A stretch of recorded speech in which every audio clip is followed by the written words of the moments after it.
Islamic ರಾಷ್ಟ್ರಗಳಿಗೆ ಕಡ್ಡಿ ತುಂಡಾದಂತೆ ಎಚ್ಚರಿಸಿತ್ತು Israel. Qatar ಅಷ್ಟೇ ಅಲ್ಲ, ಭಯೋತ್ಪಾದಕರಿಗೆ ಆಶ್ರಯ ನೀಡುವ ಎಲ್ಲಾ ರಾಷ್ಟ್ರಗಳಿಗೂ ನಾನು ಹೇಳೋದಿಷ್ಟೇ: ಹಮಾಸ್ನಂತಹ ಉಗ್ರ ನಾಯಕರನ್ನ ನೀವು ದೇಶದಿಂದ ಹೊರಹಾಕಿ, ಇಲ್ಲವೇ ನ್ಯಾಯಕ್ಕೆ ಗುರಿಪಡಿಸಿ.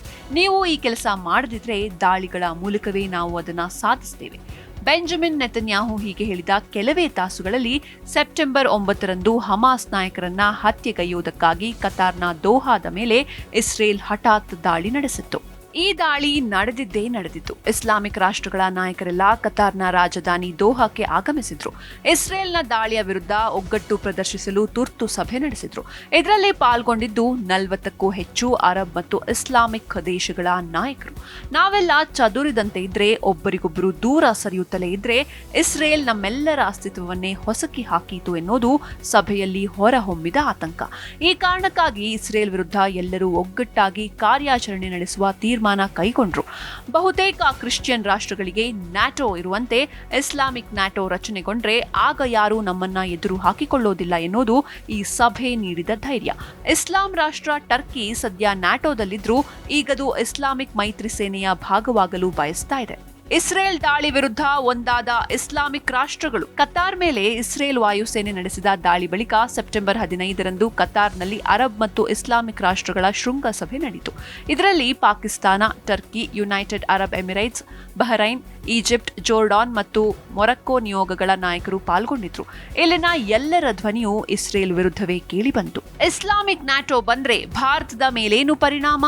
ಹೌದು, ಇವರೆಲ್ಲರ ಮೊದಲ ಗುರಿ ಈಗೇನೋ ಇಸ್ರೇಲ್ ಇರಬಹುದು. ಆದರೆ ಇಸ್ಲಾಮಿಕ್ ನ್ಯಾಟೋ ಘೋಷಣೆಯು ಭಾರತದ ಮೇಲೂ ಗಂಭೀರ ಪರಿಣಾಮ ಬೀರಲೂಬಹುದು. ಭಾರತದ ಮೇಲೆ ಏನೆಲ್ಲ ಪರಿಣಾಮಗಳಾಗುತ್ತೆ ಅಂತ ನೋಡ್ತಾ ಹೋಗೋದಾದ್ರೆ, ಜಾಗತಿಕ ವೇದಿಕೆಯಲ್ಲಿ ತನ್ನ ಅಸ್ತಿತ್ವವನ್ನ ಹೆಚ್ಚಿಸಲು ಪಾಕಿಸ್ತಾನವು ಈ ವೇದಿಕೆಯನ್ನ ದುರ್ಬಳಕೆ ಮಾಡಿಕೊಳ್ಳಬಹುದು.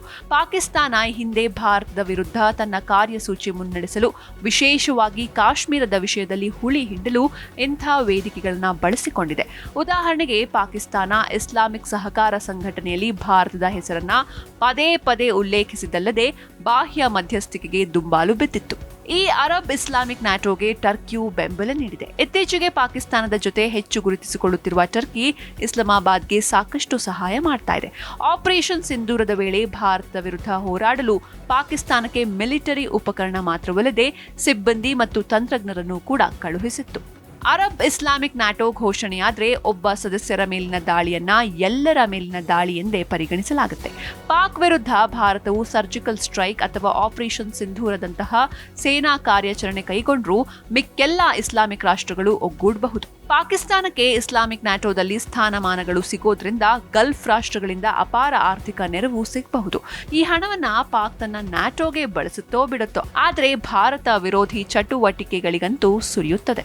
ರಕ್ಷಣಾ ಮತ್ತು ಇಂಧನ ಕ್ಷೇತ್ರಗಳಲ್ಲಿ ಇಸ್ರೇಲ್ ಜೊತೆಗಿನ ಭಾರತದ ಸದೃಢ ಸಂಬಂಧಗಳಿಗೂ ಪೆಟ್ಟು ಬೀಳಬಹುದು.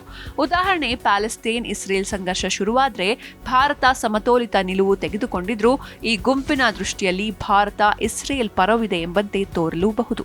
ಇಸ್ಲಾಮಿಕ್ ನ್ಯಾಟೋ ಹೊಸತೇನೂ ಅಲ್ಲ. ಅರಬ್ ಮತ್ತು ಇಸ್ಲಾಮಿಕ್ ರಾಷ್ಟ್ರಗಳು ಮಿಲಿಟರಿ ಮೈತ್ರಿಕೂಟದಲ್ಲಿ ಒಟ್ಟಿಗೆ ಸೇರುವ ಕಲ್ಪನೆ ಹೊಸತೇನಲ್ಲ. 2015ರಲ್ಲಿ ಯೆಮೆನ್ ಮತ್ತು ಲಿಬಿಯಾದಲ್ಲಿನ ಸಮಸ್ಯೆಗಳನ್ನು ಪರಿಹರಿಸಲು ಜಂಟಿ ಅರಬ್ ಮಿಲಿಟರಿ ಪಡೆ ರಚಿಸುವ ಪ್ರಸ್ತಾಪವನ್ನ ಈಜಿಪ್ಟ್ ಮಂಡಿಸಿತ್ತು. ಅನೇಕ ದೇಶಗಳು ಇದಕ್ಕೆ ಬೆಂಬಲವನ್ನು ನೀಡಿದ್ವು. ಆದರೆ ಈ ಮಿಲಿಟರಿ ಮೈತ್ರಿಕೂಟದ ಕ್ಯಾಪ್ಟನ್ ಯಾರು? ಹಣಕಾಸಿನ ಹೊರೆ ಹೊರೋರು ಯಾರು? ಈ ಪ್ರಶ್ನೆಗೆ ಯಾರಲ್ಲೂ ಉತ್ತರವಿರಲಿಲ್ಲ. ಅದೇ ವರ್ಷ ಭಯೋತ್ಪಾದನೆಯನ್ನು ಎದುರಿಸಲು ಸೌದಿ ಅರೇಬಿಯಾ 34 ರಾಷ್ಟ್ರಗಳ Islamic military ಮೈತ್ರಿಕೂಟವನ್ನ ಘೋಷಿಸಿತ್ತು.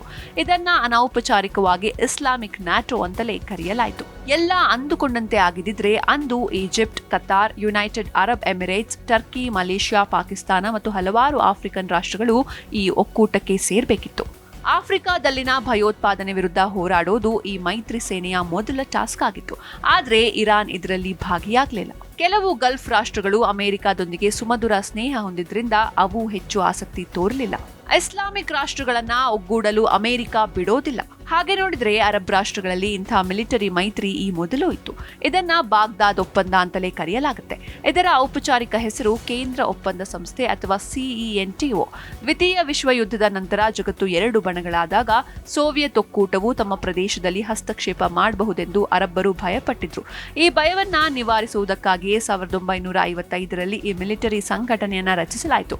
Iraq, Turkey, Iran, Pakistan Pakistan, Britain ಮುಂಚೂಣಿಯಲ್ಲಿ ಗುರುತಿಸಿಕೊಂಡಿದ್ವು. ಆದಾಗ್ಯೂ ಕಾಲಾನಂತರದಲ್ಲಿ ಸೆಂಟೋ ಸಂಘಟನೆ ದುರ್ಬಲವಾಗತೊಡಗಿತು. ಅಂದು ಈಜಿಪ್ಟ್ ಸೇರ್ಕೊಳ್ಳಿಲ್ಲ. ಅರಬ್ಬರ ಮನಸ್ಸಿಗೆ ಬ್ರಿಟನ್ ಹತ್ತಿರವಾಗಲಿಲ್ಲ. ನ್ಯಾಟೋಗೆ ಪ್ರತಿಸ್ಪರ್ಧಿಯಾಗಬಾರದು ಎಂಬ ಕಾರಣಕ್ಕೆ ಅಮೆರಿಕ ಒಳಗಿಂದೊಳಗೆ ವ್ಯವಸ್ಥಿತವಾಗಿ ಸೆಂಟೋದ ಸೊಂಟ ಮುರಿಯಿತು. ಇಸ್ಲಾಮಿಕ್ ರಾಷ್ಟ್ರಗಳಲ್ಲಿ ಒಗ್ಗಟ್ಟು ಸುಲಭವೇ? ವಾಸ್ತವದಲ್ಲಿ ಎಲ್ಲಾ ಇಸ್ಲಾಮಿಕ್ ರಾಷ್ಟ್ರಗಳ ಹಿತಾಸಕ್ತಿಗಳೇ ಬಹಳ ಭಿನ್ನ. ಇವುಗಳಲ್ಲಿ ಏಕತೆ ಮೂಡಿಸುವುದು ಅಸಂಭವ ಕಾರ್ಯ. ಉದಾಹರಣೆ, ಸೌದಿ ಅರೇಬಿಯಾ ಮತ್ತು ಇರಾನ್ ನಡುವೆ ಹಲವು ಸಂಘರ್ಷಗಳು ನಡೆದಿವೆ. ಒಬ್ಬರು ಅಮೆರಿಕದೊಂದಿಗೆ ಹೊಂದಾಣಿಕೆ ಮಾಡಿಕೊಂಡಂತೆ ತೋರ್ತಾ ಇದ್ರೆ ಇನ್ನೊಬ್ಬರು ದೊಡ್ಡಣ್ಣನಿಗೆ ವಿರೋಧಿಯಾಗಿದ್ದಾರೆ. ಹೀಗಿರುವಾಗ ಇವರಿಬ್ಬರನ್ನು ಒಟ್ಟಿಗೆ ಸೇರಿಸೋದು ಕಷ್ಟ. ಮಿಲಿಟರಿ ಮೈತ್ರಿ ರಚಿಸುವಾಗ ಎಲ್ಲಾ ದೇಶಗಳು ಪರಸ್ಪರ ಗುಪ್ತಚರ ಮಾಹಿತಿಯನ್ನು ಹಂಚಿಕೊಳ್ಬೇಕಾಗತ್ತೆ. ಇದು ಕಠಿಣ ಸವಾಲು. ಒಂದ್ ವೇಳೆ ಅಂತಹ ಮಿಲಿಟರಿ ಮೈತ್ರಿಯು ಕುಶಲತೆಯಿಂದ ರೂಪುಗೊಂಡ್ರೂ ಅಮೆರಿಕ ಸುಮ್ಮನೆ ಕೂರುತ್ತಾ? ಈಗಾಗಲೇ ಅಮೆರಿಕ ಅರಬ್ ದೇಶಗಳಲ್ಲಿ ತನ್ನ ನೆಲೆಯನ್ನ ಸ್ಥಾಪಿಸಿದೆ. ಸೌದಿ ಅರೇಬಿಯಾಕ್ಕೆ ಇಸ್ರೇಲ್ ರಕ್ಷಣಾ ತಂತ್ರಜ್ಞಾನದ ನೆರವು ನೀಡ್ತಾ ಇದೆ.